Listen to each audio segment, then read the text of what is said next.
इयत्ता 9वी विषय विज्ञान आणि तंत्रज्ञान भाग 2। विद्यार्थी मित्रांनो, आपण प्रकरण 16वे अनुवांशिकता आणि परिवर्तन या प्रकरणाचा अभ्यास करत आहोत। आपण आतापर्यंत DNA, RNA, त्यानंतर मेंडेलचे एकसंकर संततीचा प्रयोग आणि मेंडेलचा द्विसंकर संततीचा प्रयोग याबद्दल माहिती घेतलेली आहे। आता आपण पुढे बघणार आहोत अनुवांशिक विकृती। बघा, अनुवांशिक विकृती म्हणजे काय? गुणसूत्रातील अपसामान्यतेमुळे किंवा जनुकातील उत्परिवर्तनामुळे निर्माण झालेले आजार म्हणजेच अनुवांशिक विकृती होय। व्याख्या लक्षात ठेवायची आहे। गुणसूत्रातील अपसामान्यतेमुळे किंवा जनुकातील उत्परिवर्तनामुळे निर्माण झालेले आजार म्हणजे अनुवांशिक विकृती होय। या विकृतीमध्ये गुणसूत्रांचे आधिक्य किंवा कमतरता, गुणसूत्राच्या एखाद्या भागाचा लोप किंवा त्याचे स्थानांतरण अशा स्थितीचा समावेश होतो। दुभंगलेले ओठ, वर्णहीनता यासारखी शारीरिक व्यंगे आणि सिकल सेल ॲनिमिया, हिमोफिलिया यासारखे शरीरक्रियातील दोष ही अनुवांशिक विकृतींची काही उदाहरणे आहेत। बघा, माणसामध्ये 46 गुणसूत्रे ही 23 जोड्यांच्या स्वरूपात असतात। गुणसूत्रांच्या जोड्यांचा आकार आणि आकारमान यात विविधता असते। या जोड्यांना अनुक्रमांक दिलेले आहेत। गुणसूत्रांच्या 23 जोड्यांपैकी 22 जोड्या अलिंगी गुणसूत्रांच्या असतात, तर एक जोडी लिंग गुणसूत्रांची असते। स्त्रियांमध्ये ही गुणसूत्रे 44 अधिक XX अशी दाखवतात, तर पुरुषांमध्ये 44 अधिक XY अशी दाखवतात। म्हणजेच 22 गुणसूत्रांच्या ज्या जोड्या आहेत त्या समान आहेत आणि 23वी जी जोडी आहे लिंग गुणसूत्रांची ती स्त्रियांमध्ये XX अशी आहे, तर पुरुषांमध्ये XY अशी आहे। बघा, या ठिकाणी मानवाच्या सामान्य गुणसूत्रांचा आपल्याला तक्ता दाखवलेला आहे। हे 1, 2, 3, 4, 5 या पद्धतीने हे एकूण आपले 22 गुणसूत्र हे समजात गुणसूत्रे आहेत, म्हणजे सारखी आहेत। ती कोणती आहेत? अलिंगी गुणसूत्रे। आणि 23वे जे आहे ते लिंग गुणसूत्रांची जोडी आहे। स्त्रियांमध्ये ते XX असणार आहे आणि पुरुषांमध्ये XY। Y हे गुणसूत्र हे थोडंसं आखूड असतं। योहान मेंडेलने आपल्या प्रयोगामध्ये कारकांचे म्हणजे जनुकांचे 2 प्रकार सांगितलेले आहे। त्यासाठी त्याने प्रभावी व अप्रभावी असे शब्द वापरले आहेत। हे आपण प्रयोगांमध्ये पाहिलेलं आहे।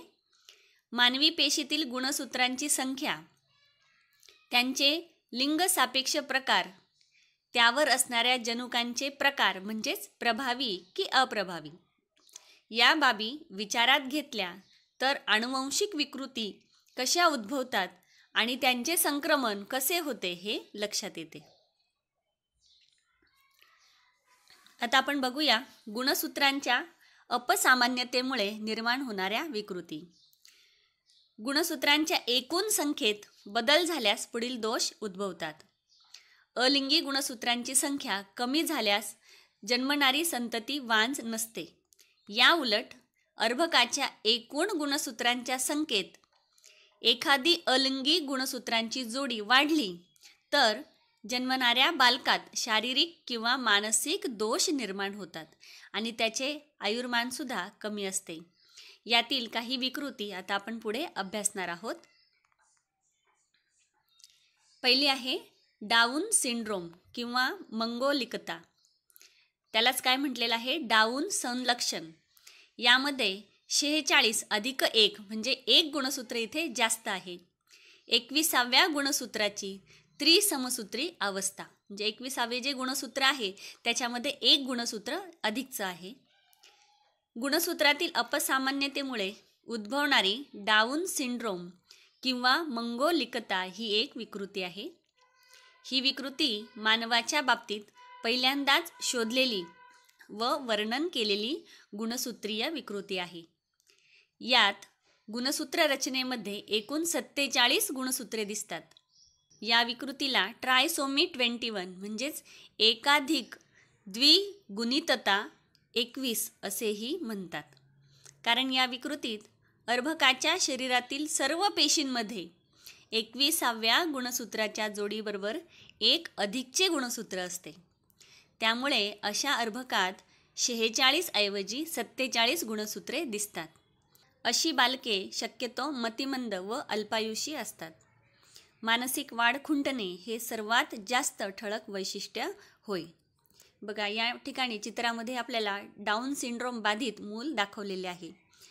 इतर वैशिष्ट्यांमध्ये त्यांची उंची कमी असते, मान पसरट असते, चपटे नाक, आखूड बोटं, आडवी एकच हस्तरेषा, डोक्यावर विरळ केस इत्यादींसोबतच यांचे आयुर्मान फक्त 16 ते 20 वर्ष असते.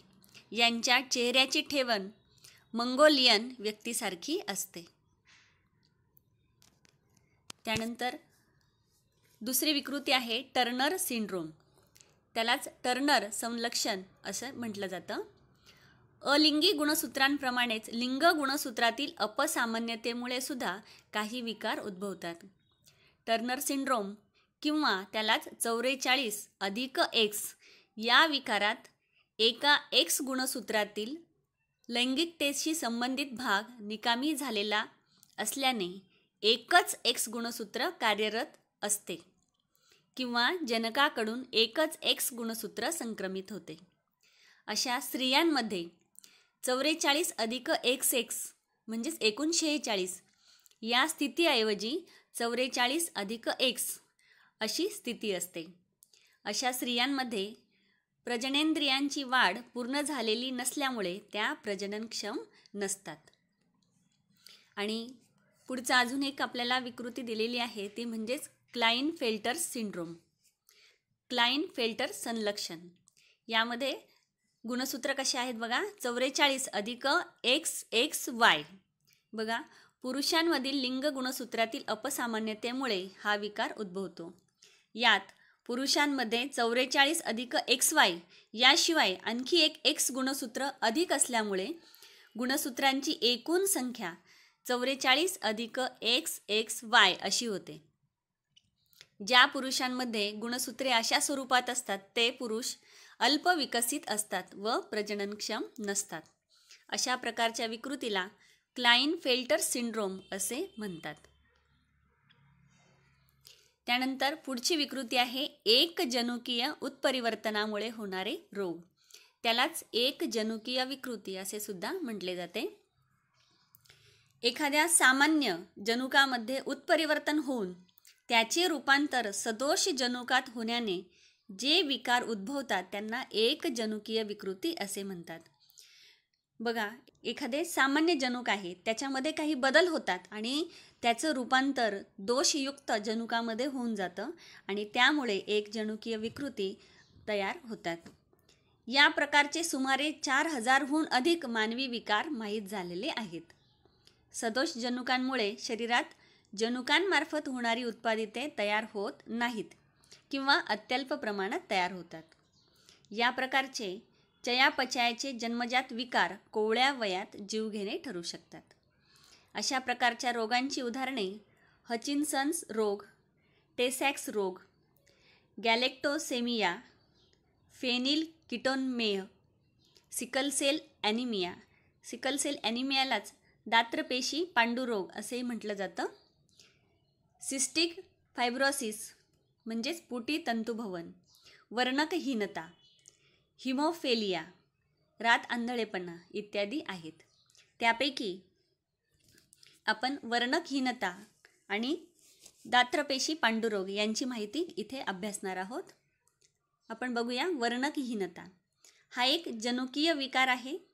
या विकारामध्ये शरीर मेलॅनिन नावाचे वर्णक म्हणजे रंगद्रव्य तयार करू शकत नाही.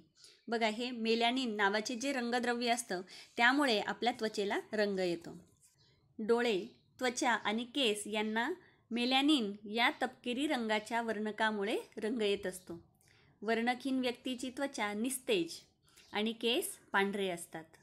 डोळे सामान्यपणे गुलाबी असतात कारण परितारिका आणि दृष्टिपटल यांच्यामध्ये वर्णक नसते.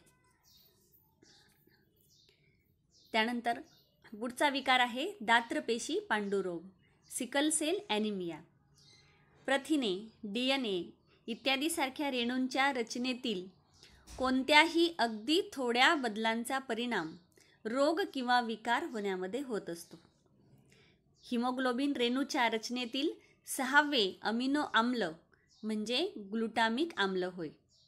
आपल्या रक्तामध्ये हिमोग्लोबिन असतं, आपल्याला हे माहिती आहे.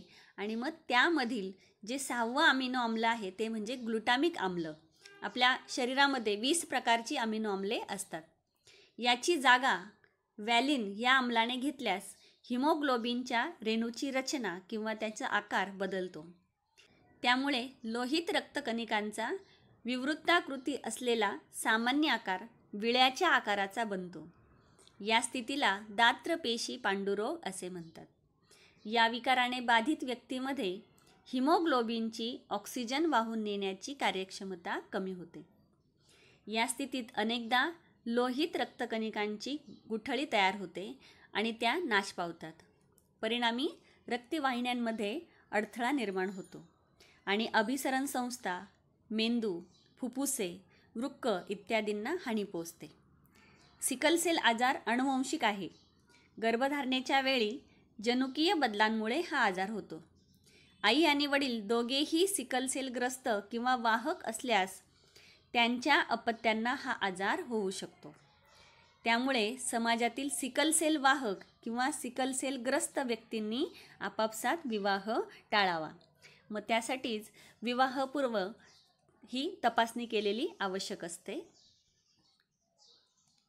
बघा या ठिकाणी हे सामान्य रक्तकणिकांचा आकार इथे दाखवलेला आहे आणि हा बाधित विळ्याच्या आकारासारखा हा बाधित रक्तकणिकांचा आकार होतो.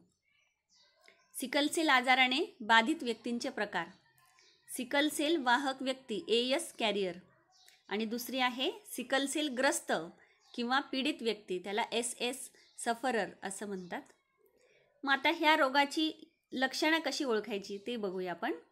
हातापायावर सूज येणे, सांधे दुखणे, असह्य वेदना होणे, सर्दी व खोकला सतत होणे, अंगात बारीक ताप राहणे, लवकर थकवा येणे, चेहरा निस्तेज दिसणे आणि हिमोग्लोबिनचे प्रमाण कमी होणे ही या सिकल सेल रोगाची लक्षणे आहेत. मग त्यासाठी काही उपाययोजना आहेत. बघा, हा आजार प्रजोत्पादन या एकाच माध्यमातून प्रसारित होतो. म्हणून लग्नापूर्वी किंवा लग्नानंतर वधू आणि वर दोघांनी तपासणी करून घ्यावी.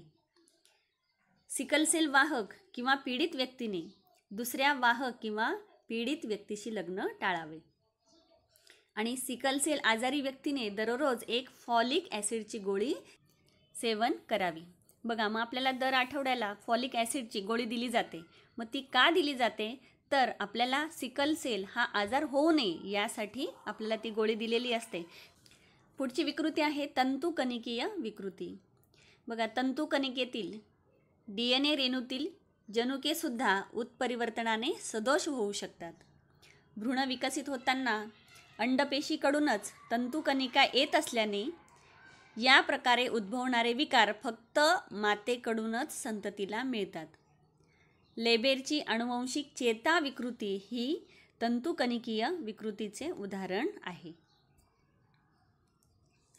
आणि पुढची विकृती आहे बहुजनुकीय उत्परिवर्तनामुळे होणाऱ्या विकृती.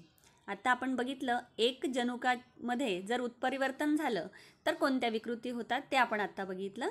आता आपण बघणार आहोत बहुघटकीय विकृती. काही वेळा एकापेक्षा जास्त जनुकांमध्ये बदल घडून आल्यामुळे विकृती उद्भवतात. अशा बहुतेक विकारात गर्भावस्थेतील अर्भकावर आजूबाजूच्या पर्यावरणातील घटकांचा परिणाम घडल्यामुळे विकारांची तीव्रता वाढते. अनेक सामान्यपणे आढळणाऱ्या विकृती याच प्रकारच्या आहेत. उदाहरणार्थ दुबंगलेले ओठ, दुबंगलेली टाळू, जठराचे संकोचन, पाठीच्या कण्यातील दोष इत्यादी. याखेरीज मधुमेह, रक्तदाब, हृदयविकार, दमा, अतिस्थूलता हे विकारसुद्धा बहुघटकीय आहेत. बहुघटकीय विकृती मेंडेलच्या अनुवंशिकतेच्या आकृतिबंधाशी तंतोतंत जुळत नाहीत. पर्यावरण, जीवनशैली आणि अनेक जनुकातील दोष यांच्या संयुक्त गुंतागुंतीच्या परिणामातून त्या उद्भवतात. हे नेहमी लक्षात ठेवा. बघा, तंबाखू सेवन व पेशींची अनियंत्रित वाढ, कर्करोग सहसंबंध. बघा, बऱ्याचशा व्यक्ती तंबाखूचा वापर धूम्रपान करण्यासाठी आणि चघळण्यासाठी करताना दिसतात. कोणत्याही स्थितीतील तंबाखूजन्य पदार्थ हे कर्करोग निर्माण करतात. विडी, सिगारेटच्या धूम्रपानामुळे पचनक्रियेस हानी पोचते. त्यामुळे घशात जळजळ होते आणि खोकलासुद्धा येतो. अतिधूम्रपानामुळे वारंवार अस्थिरता निर्माण होते. बोटांमध्ये कंप निर्माण होतो. कोरड्या खोकल्यामुळे झोपेत अडथळा निर्माण होतो. तसेच आयुर्मान कमी होणे, दीर्घकालीन ब्रोंकायटिस, फुफ्फुस, तोंड, स्वरयंत्र, ग्रासनली, स्वादुपिंड, मूत्राशय यांचा कर्करोग, परिहृदयरोग यासारखे आजार उद्भवतात. धूम्रपानाचे वाईट परिणाम तंबाखूमधील निकोटीन या घटकामुळे होतात. निकोटीनचा मध्यवर्ती आणि परिघीय चेतासंस्थेवर दुष्परिणाम होतो. त्यामुळे धमन्या टणक होतात, म्हणजेच धमनी काठिन्यता येऊन रक्तदाब वाढतो. तंबाखूच्या धुरामध्ये pyridine, ammonia, aldehyde furfural, carbon monoxide, nicotine, sulphur dioxide यासारखी धोकादायक संयुगे असतात. यामुळे अनियंत्रित पेशी विभाजन उद्भवते. तंबाखूचा धूर सूक्ष्म कार्बनच्या कणांनी पूर्णपणे भरलेला असतो. यामुळे फुफ्फुसातील निरोगी ऊतींचे रूपांतर काळपट रंगाच्या ऊतींच्या पुंजामध्ये होते. यामुळे कर्करोग होतो. तंबाखू व तंबाखूजन्य पदार्थ चघळत असताना त्यातील रसाचा बराचसा भाग शरीरात शोषला जातो. तंबाखूच्या अतिसेवनाने ओठ, जीभ यांचासुद्धा कर्करोग होऊ शकतो.